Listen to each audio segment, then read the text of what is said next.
నాడు దేవునికి ఒక టెలిఫోన్ నెంబర్ ఉందంట. ఇర్మియా గ్రంథము 33:3 ఇది టెలిఫోన్ నెంబర్ అంట. దేవునికి ఒక చైర్ కూడా ఉందంట. అది 34వ కీర్తన 7వ వచనం అనుకుంటా. ఇశ్రాయేలు స్తుతుల మీద నేను ఆసీనుడనై ఉన్నాను అంటాడు. ఇక్కడ ఇర్మియా గ్రంథంలో నాకు మొరపెట్టుము నీకు ఉత్తరం ఇచ్చేదను. ఆ ఉత్తరం కూడా ఎలా ఉంటుందో తెలుసా? కొంతమంది ఉత్తరాలు రాస్తే చదవలేము.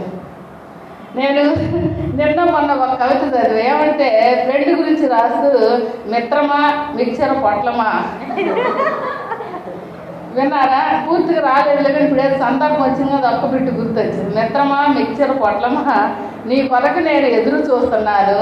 నా ఇల్లు ఈగలు లేని ఇల్లు, నా ఒళ్ళు దోమలు లేనటువంటి ప్రదేశము అని ఒక ఉత్తరం రాస్తా ఉన్నాడు. ఇక్కడ ప్రభు అలాంటి ఉత్తరాలు కాదంట.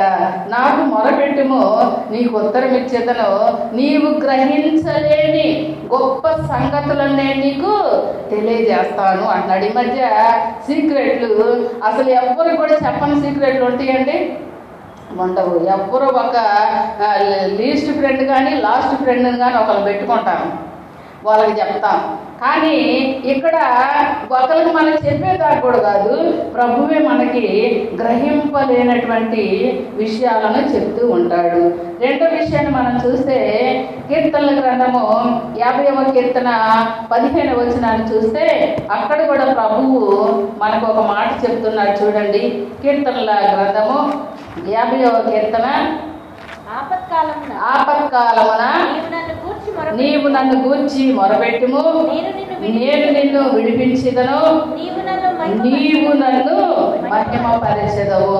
ఆపదలు అనగానే మనకేమనిపిస్తుంది అంటే బాగా ఫ్రెండ్లీగా ఉన్న వ్యక్తి అయితేనే సహాయం చేస్తాడు అనుకుంటాం. ఫ్రెండ్లీగా ఉన్న వ్యక్తి సహాయం చేయడు, ఎలా తప్పించుకోవాలో ఆలోచిస్తాడు. మొహమాటం కొరకైనా సరే తప్పించుకునే మార్గం చేస్తాడు. అలా తప్పించుకోవాలి కూడా. ఎందుకు అంటే ప్రతిసారి ఆన్లైన్ గుర్తొస్తే 1000 రూపాయలు బిల్లు కట్టాలి, ఆ ఫ్రెండే గుర్తొచ్చింది, మళ్ళీ 2 కట్టాలి, మళ్ళీ ఆ ఫ్రెండే గుర్తొస్తే అప్పుడు ఏమైపోతుంది? ఫ్రెండ్షిప్ అందరితో అసలు నీళ్ళు అయిపోద్ది. సరే, ఇక్కడ ఆపత్కాలంలో దేవునికి మనం మొరపెడితే ఆయన విడిపిస్తానంటాడు. కొందరేమో ఆపదల్లో ఆదుకోరు, కొందరేమో ఆపదలకి భయపడతారు, కొందరేమో ఆపద వచ్చిందని చెప్పినప్పుడు హేళన చేస్తారు, కొందరేమో ఆపద వచ్చిందని మనం అనుకుంటూ ఉన్నప్పుడు వాళ్ళు సంతోషిస్తూ ఉంటారు, కొంతమంది ఏమో మనకే ఆపదని సృష్టించేటువంటి ప్లాన్ చేస్తూ ఉంటారంట. ఇందులో ఎలాంటి సందేహము లేదు. మనమందరం ఆ స్థాయి నుంచి వచ్చి ఇప్పుడు దేవుని తెలుసుకొని ఒక స్థాయిలో మనం ఉంటూ ఉన్నాం. అయితే ఇలాంటి పరిస్థితుల్లో దేవుడు మాత్రము ఆపదల్లో ఆదుకుంటాను అంటూ ఉన్నాడు. కీర్తనల గ్రంథము 62వ కీర్తన 8వ వచనం చదువుకున్నాను. చూడండి, జనులారా ఎల్లప్పుడూ ఆయన యందు నమ్మిక ఉంచుడి, ఆయన సన్నిధిని మీ హృదయములను కుమ్మరించుడి, దేవుడు మనకు ఆశ్రయమై ఉన్నాడు. కాబట్టి దేవుని సన్నిధిలో మన హృదయాలని కుమ్మరిస్తే ఆయన మనకి ఆ ఆశ్రయం ఇచ్చేటువంటి దేవుడుగా ఉంటాడు. మనం ఒక్కసారి అనుకుంటాం, నా ఇష్టం నెరవేర్చు ప్రభువా, నాకు నచ్చిందే నేను చదవాలి ప్రభువా, నాకు నచ్చిన డ్రెస్సే నేను కొనాలి ప్రభువా అని అనుకుంటూ ఉంటాం.